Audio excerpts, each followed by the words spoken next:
گریوان شلولې بیابان کې ګرځي ګریوان شلولې بیابان کې ګرځي تر خپله حده دی په ځان کې ګرځي هغه تنها په مثال هغسې دی هغه تنها په مثال هغسې دی لکه ژوندی چې قبرستان کې ګرځي تل په قسمت کې یې ازغي رسیږي تل په قسمت کې یې ازغي رسیږي بیا چې دی ولې ګلستان کې ګرځي چې لیونی یم که مې مینه کړې په خپله هم په دې ګمان کې ګرځي فلک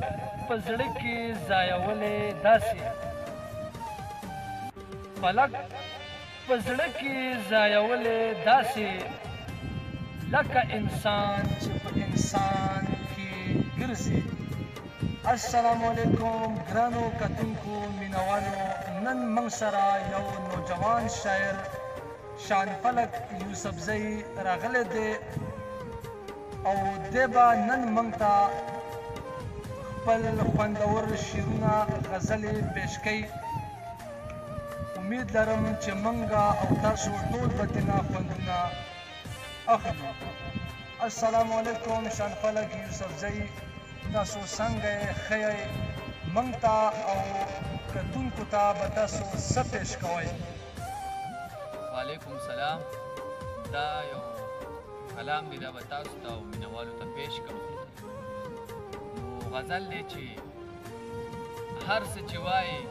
د انسان سره یې مینه شته دی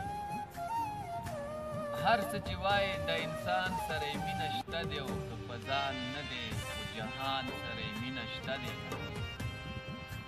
هر څه چې وایي د انسان سره یې مینه شته دی او که په ځان نه دی خو جهان سره یې مینه شته دی تهمت پرې مه لګوه دا چې میخانه کې اوسي تهمت پرې مه لګوه دا چې میخانه کې اوسي کافر خو نه دی د ایمان سره یې مینه شته دی هم یې زلفان هم یې رخسار هم یې پلو لمبیږي هم یې زلفان هم یې رخسار هم یې پلو لمبیږي ورته ولاړه ده باران سره یې مینه شته دی او داسې جوارګر دی چې د ګټې څه پروا نه لري داسې جوارګر دی چې د ګټې څه پروا نه لري زړونه بایلي هم د تاوان سره یې مینه شته دی او دا بل شعر دی چې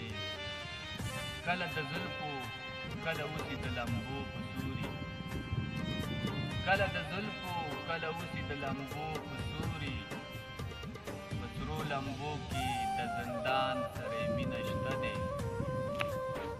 او زړه مې بس نور د مینې غم زغملی نشي ګرانه زړه مې بس نور د مینې غم زغملی نشي ګرانه په تا مین دی هم د ځان سره یې مینه شته دی او د غزل مطلب ده چې دعا کې نه صحیح هیرو کې مې ضرور یادوي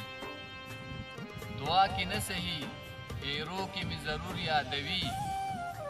داسې ښکارېږي چې د شان سره یې مینه شته دی حاجي دا موږ سره و شان فلک یوسفزی چې کوم موږ ته او تاسو ته یې خپل یو خوندور